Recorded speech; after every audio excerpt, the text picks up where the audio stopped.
For 5 decades, Silicon Valley has followed a single, rigid commandment. If you want to build a startup, you must have a co-founder. Gatekeepers like Y Combinator and major venture capital firms didn't just prefer teams, they effectively mandated them as a condition for entry. To pitch a company alone was to invite immediate suspicion. You were a red flag, the person who supposedly couldn't convince anyone else that their idea was worth the risk. For half a century, giving up half your company to a partner wasn't a strategic choice, it was the price of admission to the industry. But the data shows that this founding requirement is being ignored at a record pace.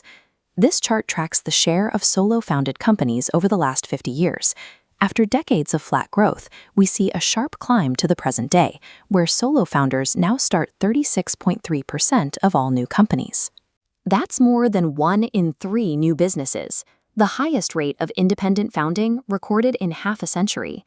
If the red flag rule is still the standard, why are so many new builders choosing to ignore it? The shift is being driven by a specific technological catalyst: artificial intelligence. As recently as 2019, a solo founder often needed weeks of manual labor just to build a functional prototype of their product. Today, AI has compressed that same prototyping cycle into a matter of days or even hours. AI tools are now used to write code, design interfaces, analyze user data, and automate customer support. Rather than just a productivity tool, AI is functioning as a replacement for human capital, allowing one person to perform the work that previously required several specialized roles. We are seeing an output multiplier, where a single individual can match the production of an entire traditional team. To understand the scale of this multiplier, consider the traditional startup headcount that is being replaced. A single founder using these tools can produce the same output as a designer, 2 engineers, and a marketer combined. By collapsing the organizational chart into a single seat, the historical necessity of finding a co-founder simply to build the product has vanished. This new independence is creating a geographic fracture in where and how companies are built. The Bay Area continues to adhere to the old dogma, where the cultural pressure to find a partner remains the strongest.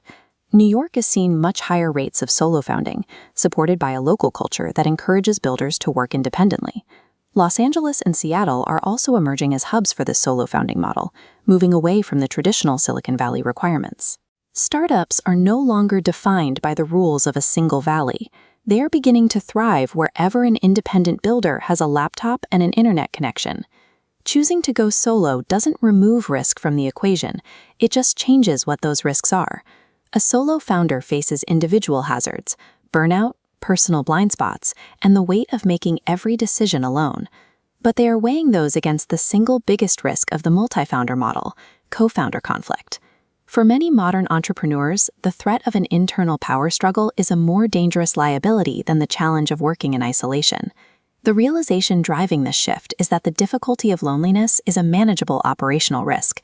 Co-founder conflict, however, is often structurally destructive and beyond a founder's control once it begins. Today's founders are reclaiming the ability to build on their own terms, relying on their own endurance and a new generation of tools. The era of compromising a vision just to satisfy an industry team requirement is fading. For more than 1 in 3 new founders, the most efficient way to build is to start alone.